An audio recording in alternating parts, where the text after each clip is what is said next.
Olá pessoal, nessa aula eu vou fazer uma breve introdução à epistemologia de Thomas Kuhn. Esse é o filósofo da ciência que nos diz que a ciência ela não caminha em uma via linear e contínua, mas sim por saltos e revoluções. Kuhn é um crítico muito severo da ciência positivista, né? Sobretudo essa ideia de que a ciência ela progride de forma cumulativa e linear. Ele fala muito em rupturas. Bem, Kuhn nasceu em 1922, na cidade de Cincinnati, em Ohio. Ele é físico de formação, se formou na Universidade de Harvard, também fez mestrado e doutorado em física na Universidade de Harvard, e lá ele lecionou a história da ciência, né? E ter que lecionar essa disciplina obrigou ele a, de certa forma, se familiarizar com esse tema, né? E esse é com certeza considerado um ponto de virada na biografia do Kuhn. Ele também lecionou disciplina de História da Ciência na Universidade da Califórnia, em Berkeley, na Universidade de Princeton, e em 1971 ele foi para Cambridge, né, no MIT. Essa cidade ele faleceu em 1996. Essa obra, A Estrutura das Evoluções Científicas, é com certeza a obra mais famosa dele, mais importante, e ela foi publicada pela primeira vez em 1962. E eu estou usando esse livro como base dessa aula, né? Juntamente com o livro O que é Ciência, do Chalmers. Bem, uma grande questão que aparece na obra do Kuhn é o papel que ele dá para a história da ciência. Ele não se denominava filósofo da ciência, ele se denominava historiador da ciência. E através da história ele vai dizer que as posturas, tanto a indutivista quanto a postura falsificacionista do Popper, elas não suportam uma comparação com o testemunho histórico. Quer dizer, se nós olharmos para a história da ciência, nós não vemos nem a ciência sendo feita pelo método indutivo, nem pelo falsificacionismo. Tá? Então ele traz a história para a gente poder entender como a ciência ela é construída. Ele também destaca a dificuldade que os historiadores têm, né, com o conceito de desenvolvimento por acumulação. De novo, porque se nós olharmos para a história da ciência, isso não aparece, pelo menos não em todos os momentos da história. Tá? Eu trouxe uma frase dele aqui, que diz o seguinte: se a história fosse vista como um repositório para algo mais do que anedotas ou cronologias, poderia produzir uma transformação decisiva na imagem da ciência que atualmente nos domina. Então essa é a ideia dele, trazer a ciência, a história da ciência, para que nós possamos entender melhor a própria ciência, né? E ele vai dizer que se nós olharmos para essa história da ciência, a gente percebe o que ele chama de revoluções científicas, né?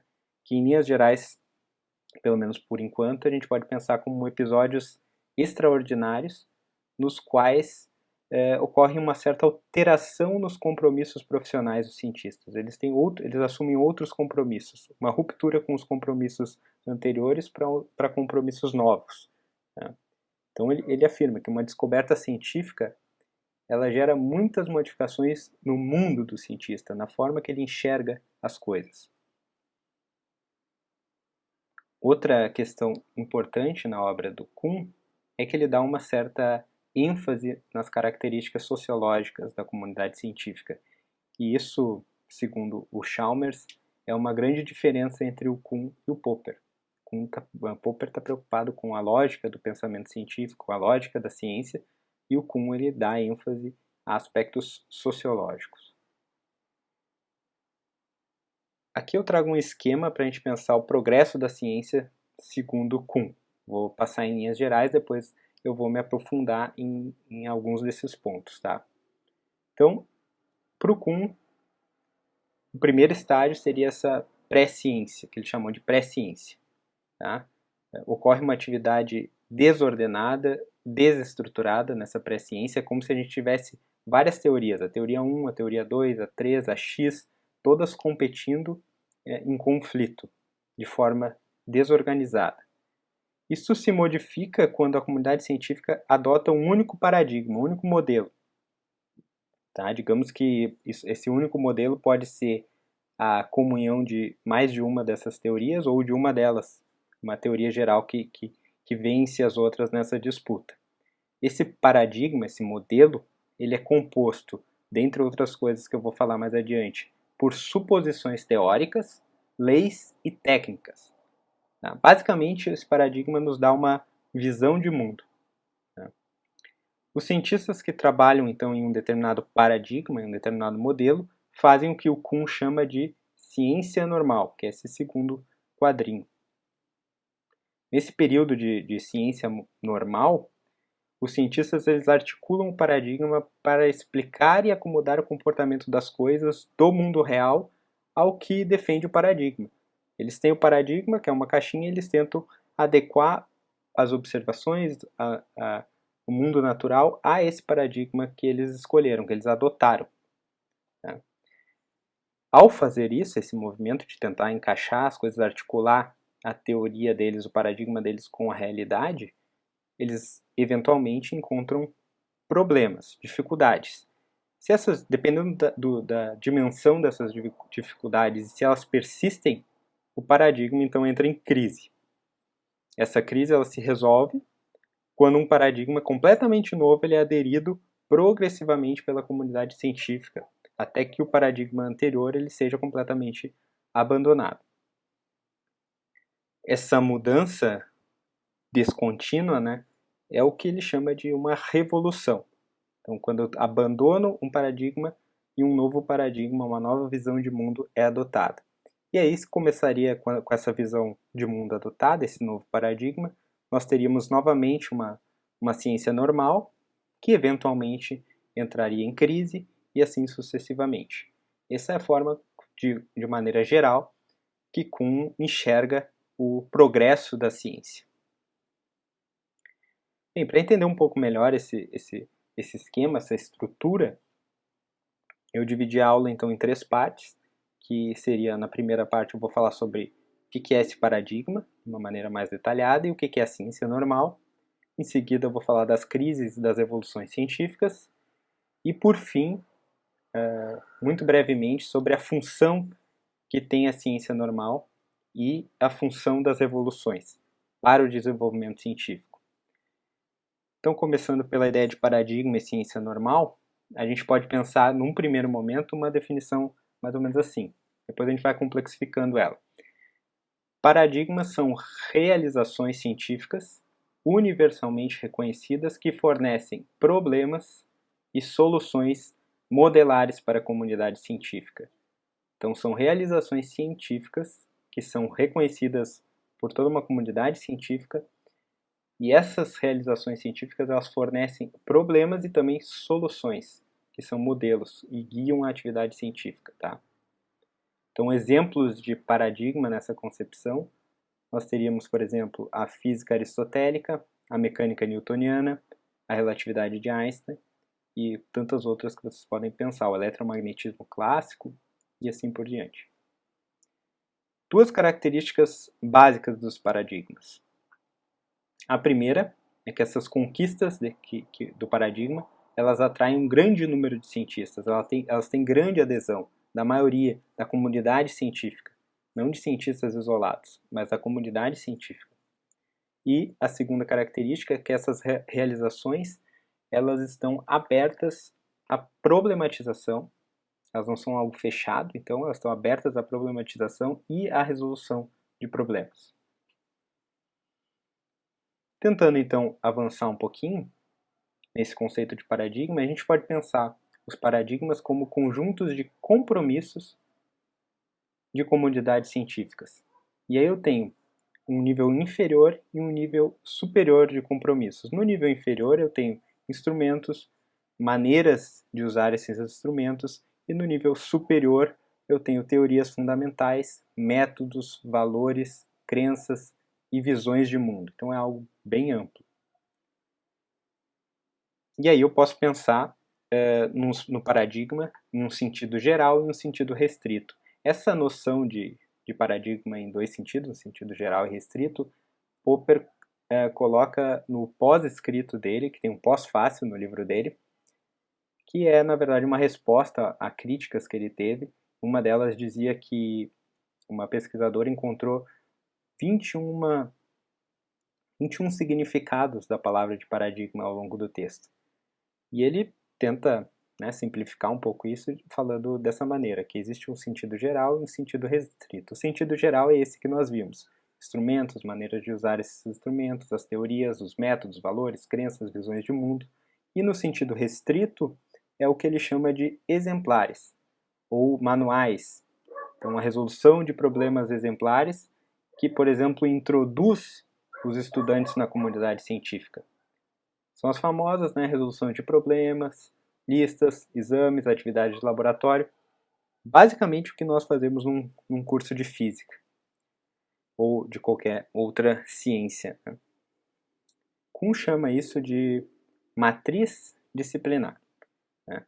Disciplinar porque é algo comum a toda uma comunidade de cientistas, né? Comunidade científica. Então é uma disciplina, né? Compõe uma disciplina. E matriz porque se trata então de um conjunto de elementos ordenados de várias espécies, como uma matriz que a gente conhece. Quais são então os elementos que constituem o que ele chama então de matriz paradigmática? Essa matriz disciplinar ou matriz paradigmática. O primeiro deles é os exemplares, que eu falei antes, que são esses manuais, a gente pode pensar no livro didático como um exemplar. A outra questão que aparece, o outro elemento que constitui o paradigma é a teorização simbólica. Então, símbolos que compõem esse paradigma, como por exemplo, força igual a massa vezes aceleração, equações. Mas não precisa ser apenas equações, eu posso ter essa teorização simbólica na forma de palavras, frases, como essa que eu coloquei como exemplo. A uma ação corresponde a uma reação igual e contrária. Além disso, nós temos o modelo metafísico também. Ao longo do século XIX, por exemplo, no paradigma newtoniano, nós tínhamos a seguinte suposição, né, que todo o mundo físico ele era possível de ser explicado como um sistema mecânico que opera sob a influência de várias forças que seguem as leis de Newton, né? E ali o exemplo que eu trago no slide é do paradigma cartesiano, né, que foi preponderante no século XVII. E ele falava, né, não há vácuo e o universo físico é um grande mecanismo em que todas as forças assumem a forma de um impulso. Então esse era o modelo metafísico que regia as atividades desse paradigma. Além do modelo metafísico, nós temos ainda os valores, que aqui eu trago como exemplo simplicidade, coerência, acuidade, simetria. Então, basicamente, a gente pode resumir um paradigma a esses 4 elementos, que são os exemplares, a teorização simbólica, modelo metafísico e valores. No início, esses paradigmas eles são como promessas, né?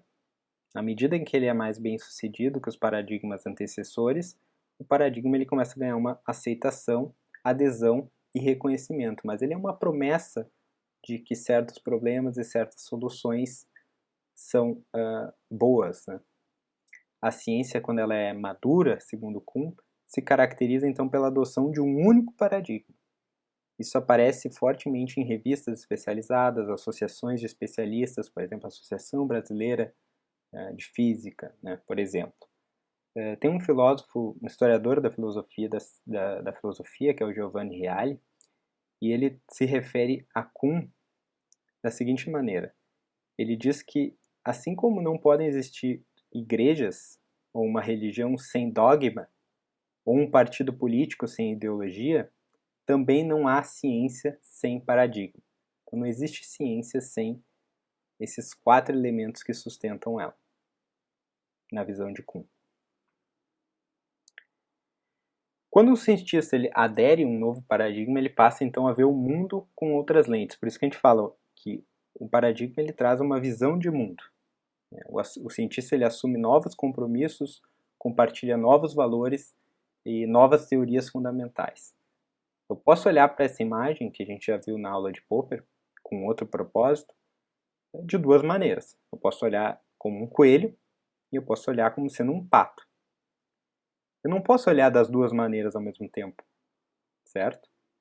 Digamos então que existe o paradigma do pato e o paradigma do coelho. O cientista que ele adere ao paradigma do coelho vê, por exemplo, olhos de coelho, vê orelhas de coelho. Já o cientista que adere ao paradigma do pato, aquele mesmo olho passa a ser visto como um olho de pato. Então é uma forma de enxergar os paradigmas, um exemplo, né? E aí nós podemos nos perguntar, né? Existe um critério de demarcação, porque vocês lembram que na aula do Popper essa era uma questão central da discussão que o Popper fazia. Na epistemologia kuhniana esse não é um fator central, mas ainda assim há uma resposta para o critério de demarcação, ou seja, para definir o que é ciência e o que não é ciência. E na visão do Kuhn, a existência de um paradigma que seja capaz de sustentar uma tradição de ciência normal é a característica que sustenta o que é ciência do que não é. Então, a existência de um paradigma, ou seja, de exemplares, modelos metafísicos, teorização simbólica e valores, esse conjunto, um paradigma que consegue sustentar a ciência normal. Que a gente vai ver agora em detalhes o que significa. Mas Kuhn destaca com isso que, por exemplo, a mecânica newtoniana, a ótica ondulatória, o eletromagnetismo clássico são todos classificados como ciência, porque eles têm um paradigma que sustenta a ciência normal. Só que boa parte da sociologia moderna não tem paradigma e, consequentemente, nessa visão kuhniana, não é considerado ciência. Tá? Mas então vamos, para ficar mais claro, vamos entender um pouquinho melhor sobre a ciência normal. A ciência normal então é definida da seguinte maneira: é um longo período, um período conservador de atividades de resolução de problemas governadas pelas regras do paradigma. Então, um período conservador em que os cientistas se ocupam de resolver problemas, governado por aquelas 4 características que formam o paradigma. Tá? E esses problemas podem ser ora teóricos, ora experimentais. No paradigma da ciência newtoniana, por exemplo, um problema teórico típico, né, envolve criar técnicas matemáticas para lidar com o movimento de planetas que estão sujeitos a diferentes forças, né, de atração. Dentro dos problemas empíricos, a gente pode pensar na melhoria, né, na melhoria da precisão de telescópios, desenvolvimento de técnicas experimentais que possibilitam medidas confiáveis da constante gravitacional, por exemplo. Então, esses são exemplos de atividades experimentais da ciência normal. Os cientistas que a gente pode chamar de cientistas normais, eles pressupõem que o paradigma lhes fornece todos os meios para a resolução dos problemas em seu interior. Eles pressupõem que o paradigma lhes dá todas as ferramentas que eles precisam para resolver os problemas que eles dão, né, que o próprio paradigma fornece. Então, nesse sentido, um fracasso na tentativa de resolver um problema, ele é visto como um fracasso do cientista e não como um problema do paradigma. Kuhn exemplifica isso no livro dele com a seguinte questão: um jogador de xadrez. O jogador de xadrez, se ele perde, ele culpa a própria habilidade. Ele se culpa da derrota. Não, ele não culpa o xadrez, o jogo xadrez, ou o tabuleiro, ou as peças. Ele culpa, né, a própria inabilidade de resolver aquele problema. Então é mais ou menos assim que a ciência normal funciona. O cientista normal ele não é um crítico do paradigma que ele trabalha. Né? E é justamente por não ser um crítico do paradigma em que ele só trabalha, né, que ele consegue se concentrar para fazer avanços significativos. Ele consegue ter um foco grande nos problemas e avançar dentro do paradigma. Só porque ele não fica se preocupando com aspectos fundamentais do paradigma. Quando aparecem, né, problemas que persistem, né, alguns problemas, eles são vistos como anomalias. Tá? Esses problemas que resistem são vistos como anomalias e não como falsificações, como na visão popperiana. Né? Kuhn reconhece que os paradigmas eles contêm algumas anomalias. É normal todos os paradigmas conter algumas anomalias. Um exemplo clássico disso é a órbita do Mercúrio, né, olhando no paradigma newtoniano. Essa é uma anomalia do paradigma newtoniano.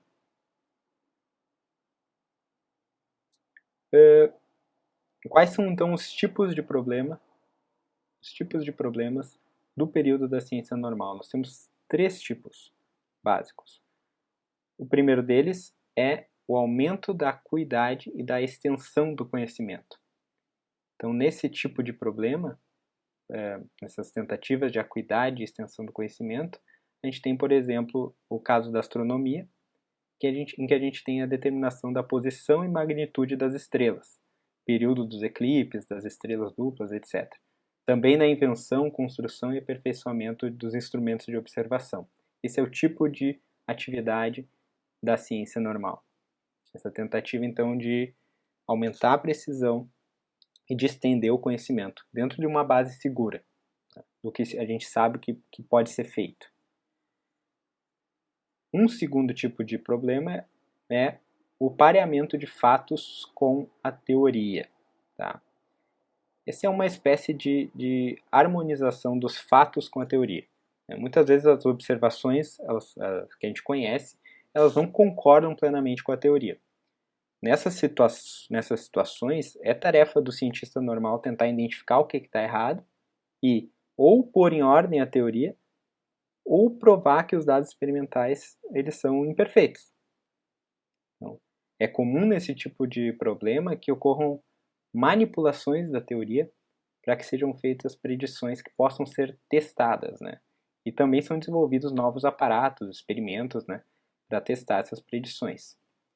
Por exemplo, a famosa máquina de Atwood, ela foi desenvolvida quase um século depois dos Principia para testar a segunda lei de Newton. Outro exemplo é a construção de aceleradores de partículas, né, para a detecção de partículas elementares. O bóson de Higgs, por exemplo, foi detectado em 2013, ele foi predito em 1964 pelo paradigma.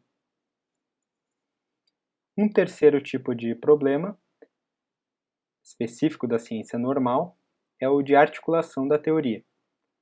Tá?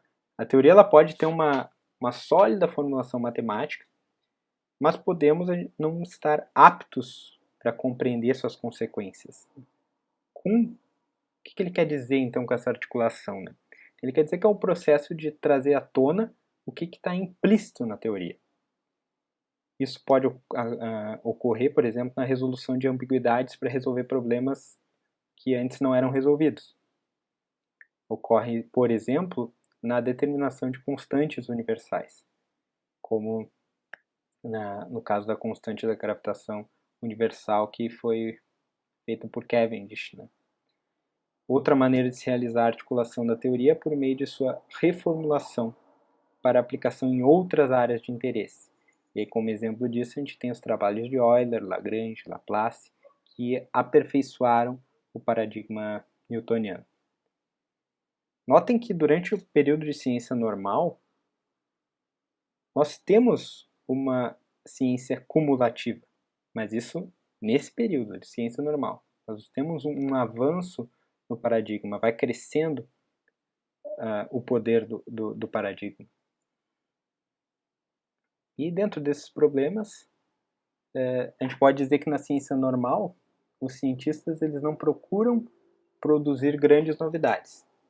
Né? Até mesmo um projeto cujo objetivo é a articulação de um paradigma não visa produzir novidade inesperada.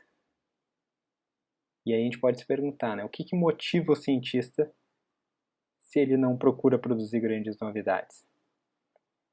A resposta do Kuhn é que o cientista ele se ocupa na resolução de quebra-cabeças. A ciência normal ela é como uma resolução de quebra-cabeças. É uma metáfora que ele usa. Nas palavras do Popper, ele diz o seguinte, ó, para ser classificado como quebra-cabeça, não basta um problema possuir uma solução assegurada. Então, primeira coisa, os problemas da ciência normal, assim como um quebra-cabeça, eles possuem uma solução assegurada. Eu já sei a imagem que vai formar no meu quebra-cabeça. Tá? Mas não basta isso, segundo Kuhn. Ele deve obedecer às regras que limitam tanto a natureza das soluções aceitas como os passos necessários para obtê-las. Então, quando eu penso no quebra-cabeça, eu tenho, né, que a parte lisa do quebra-cabeça fica para baixo, eu vou conectar as peças de forma que não fiquem espaços em branco entre elas. Então tem uma série de regras, como a ciência tem os seus métodos, aquilo que é aceitável, aquilo que não é aceitável dentro de um paradigma. Mas é interessante, então o cientista ele se ocupa, a motivação dele está nessa resolução de quebra-cabeças. Então, problemas com soluções asseguradas que seguem certas regras, né, e são limitados por essas regras. De novo, o exemplo do coelho e pato, se eu sou do paradigma do coelho, e eu peço para vocês que são do paradigma do coelho completarem a figura, vocês vão desenhar embaixo da cabeça ali um coelho. Se vocês são do paradigma do pato, a solução, o quebra-cabeça de vocês é o corpo de um pato. A gente tem a solução assegurada, vocês teriam que desenhar, por exemplo, né, um pato. Então esse é um exemplo também, pensando agora na questão do quebra-cabeça. Bem, passando para a segunda parte, a gente vai falar agora sobre as crises e as evoluções científicas. Kuhn diz o seguinte, vamos olhar essa citação dele. A emergência de novas teorias é geralmente precedida por um período de insegurança profissional pronunciada, pois exige a destruição em larga escala de paradigmas e grandes alterações nos problemas e técnicas da ciência normal. Como seria de esperar, essa insegurança é gerada pelo fracasso constante dos quebra-cabeças da ciência normal em produzir os resultados esperados. O fracasso das regras existentes é o prelúdio para uma busca de novas regras. A persistência de anomalias pode levar, né, a crises. É importante a gente salientar que os programas sempre têm anomalias, como eu já tinha dito antes, ou problemas, enigmas que não resolvidos, né? Só que se essas anomalias elas são sérias e persistentes, elas então vão levar a crise. E essas crises, por exemplo, podem ser quando a gente ataca fundamentos do paradigma, né? Como a gente ataca a existência de uma entidade ontológica, como o éter, por exemplo, né? Ou algum problema de método e técnica da pesquisa que está sendo empregada. Um exemplo disso, né, é aquele associado ao éter e o movimento da Terra em relação a ele, né, na teoria da eletromagnética de Maxwell. Esse é um exemplo de uma anomalia que persistiu e acabou se tornando uma crise. A crise ela é pré-condição para a emergência de um novo paradigma. Enquanto não há um novo paradigma concorrente, né, as pessoas elas continuam no paradigma atual. Precisa ter esse outro paradigma para que possa haver a revolução. Aqui tem uma citação interessante do Kuhn, que é sobre a resposta do Pauli ao que ele percebeu como uma crise crescente na física por volta de 1924. Pauli fala o seguinte: no momento a física está mais uma vez terrivelmente confusa. De qualquer forma, é difícil demais para mim. Desejaria ter sido um comediante de cinema ou algo parecido e nunca ter ouvido falar em física. Tanto vê as inseguranças que o cientista tem nesse período de crise. Ele perde a confiança no paradigma. Essa é a palavra-chave, confiança no paradigma. Então, quando a gente tem esse paradigma, ele é enfraquecido a tal ponto que os membros da comunidade científica eles perdem a confiança no paradigma, a gente está no momento da revolução. Essa crise ela se aprofunda quando surge um paradigma rival, como eu tinha dito antes, né? E esse novo paradigma ele será diferente e incompatível com o antigo. Tá? E aí vem a ideia do Kuhn de incomensurabilidade. Os paradigmas eles são incomensuráveis. Cada paradigma ele vê o mundo de forma diferente. Cada um vê o mundo de uma forma. O paradigma aristotélico, por exemplo, ele via o mundo, o universo, né, dividido em duas regiões, supralunar, que era incorruptível, perfeita e imutável, e a sublunar, que era terrestre, né, corruptível e imutável. Completamente diferente da visão newtoniana ou da visão relativística do Einstein, por exemplo. E esses paradigmas, então, eles são incomensuráveis. Quer dizer, né, os paradigmas rivais são maneiras diferentes de ver o mundo e essas maneiras não são compatíveis. É isso que o Kuhn quer dizer com a expressão incomensurabilidade. São mundos incompatíveis com padrões distintos. Então, essa incomensurabilidade dos paradigmas ela nos leva a dizer que não há argumento puramente lógico que demonstre qual paradigma é melhor, qual paradigma é superior sobre o outro. Algo que force o cientista racional a aderir a um determinado paradigma. Afinal, são mundos diferentes, são métricas distintas. Há nesse processo uma variedade de fatores, então, que estão envolvidas no julgamento dos cientistas. Por exemplo, simplicidade, necessidade social, habilidade de resolver algum tipo de problema específico, incompatibilidade religiosa, etc. Tá?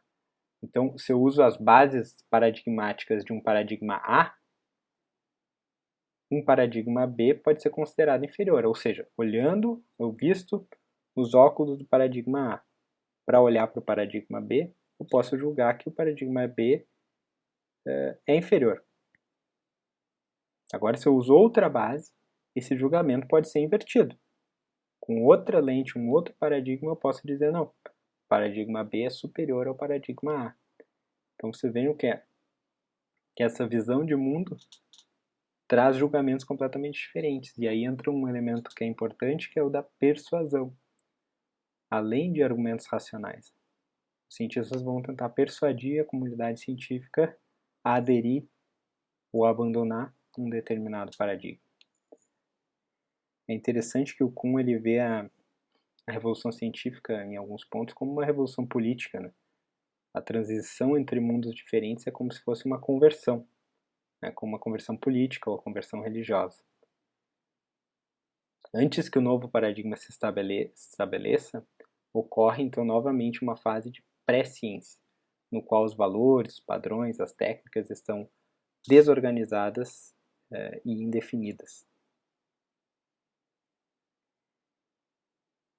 E esse período em que os paradigmas competem, a gente chama de período de ciência extraordinária. Então nós temos o período de ciência normal, no qual nós temos um paradigma bem estabelecido que dá condições para essa ciência normal.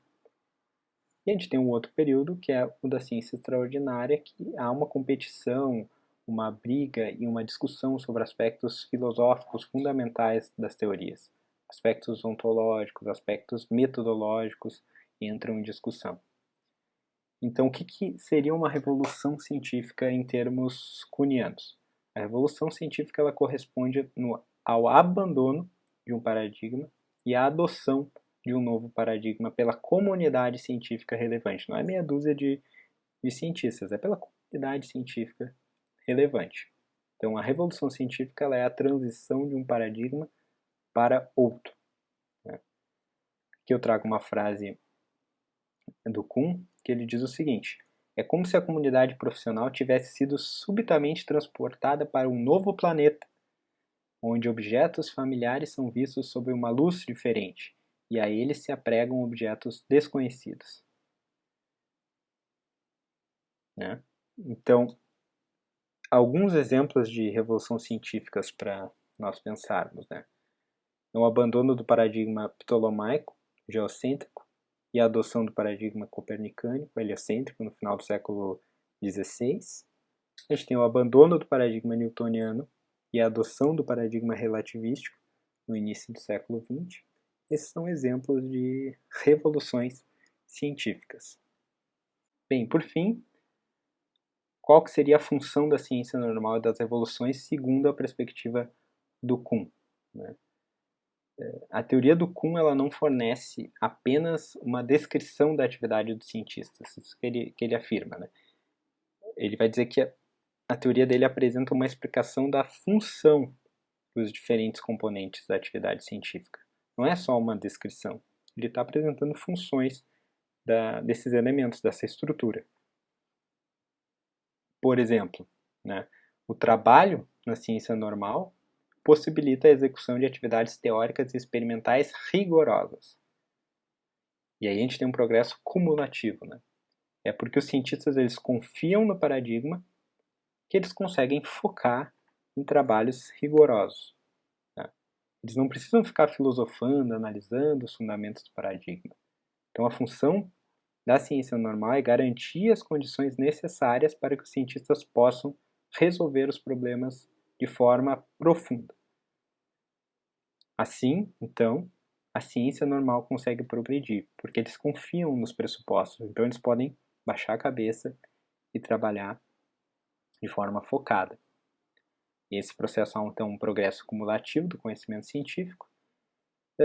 Segundo Kuhn, ainda é necessário que o cientista normal ele não seja crítico do próprio paradigma, nós já falamos disso, né? E mais, é só porque o cientista normal ele se aprofunda e se propõe a articular o paradigma, ele faz esse movimento focado, que as anomalias aparecem, gerando crises e possibilitando as revoluções científicas. Então, esse trabalho focado para articular o paradigma, para expandir os fatos significantes que esse paradigma tem, é nesse movimento de fuçar no paradigma que faz com que as crises se mostrem, né? Se tornem explícitas. Então, tem esse papel ainda. É a partir desse exercício na ciência normal que as crises podem aparecer. E a ciência evoluir, não no sentido cumulativo linear, mas na revolução, por rupturas. E as revoluções científicas, ela tem a função de romper com um paradigma para estabelecer um outro que supostamente é melhor. Caso isso não acontecesse, né, o cientista ele ficaria imerso eternamente em um único paradigma, sem grandes avanços. Ele ia ficar sempre fazendo aquele mesmo tipo de atividade e não teria um avanço maior, mais significativo. Então, essa medida revolucionária de substituir todo um paradigma por outro é essencial para o progresso da ciência. E esse progresso ele é não cumulativo. Ele não é cumulativo. Bem, em síntese, essa é a epistemologia de Thomas Kuhn. A gente passa então por essas etapas que eu comentei com vocês, a pré-ciência, a ciência normal, quando se estabelece um paradigma, a crise, quando aparecem anomalias que persistem nesse paradigma, a revolução, que é a troca desse paradigma por um novo paradigma, uma nova visão de mundo. Novamente nós temos a ciência normal, nova crise, e esse processo segue. Mas eu trago mais um detalhe aqui. Kuhn fala o seguinte: todo esse processo de desenvolvimento científico pode ter ocorrido, como no caso da evolução biológica, sem o benefício de um objetivo pré-estabelecido, sem uma verdade científica permanente fixada, da qual cada estágio do desenvolvimento científico seria um exemplar mais aprimorado. Então, ele traça aqui uma similaridade para falar como que esse progresso científico, em termos de revoluções científicas, sendo que eu tenho paradigmas que são incomensuráveis e tal, ele trata um paralelo com a teoria do Darwin, né? Quer dizer, da mesma forma que Kuhn não aceita que exista uma verdade, um objetivo último para os esforços científicos, Darwin também, né, rechaça a ideia de que o processo de seleção natural esteja voltado para um fim pré-estabelecido, um objetivo final. Então, o Kuhn não acha que nós estamos nos aproximando de uma verdade à medida que os paradigmas vão trocando e acontecem as evoluções científicas. Mas, ao mesmo tempo, ele diz que há uma evolução. Há uma evolução no sentido de que as teorias elas ficam mais elaboradas, mais articuladas e muito mais especializadas. mas elas não têm um fim pré-determinado por alguma coisa, uma verdade absoluta, as leis da natureza. Não. Há um progresso, mas nesse sentido mais darwiniano, tá? Então essas teorias vão ficando mais elaboradas, articuladas e especializadas. Então a gente tem um progresso científico tanto no período de ciência normal quanto nos períodos de revolução científica. E esse progresso em revolução científica, ele é não cumulativo. Ele é evolutivo. Bem, aqui estão algumas das referências que eu utilizei. E era isso.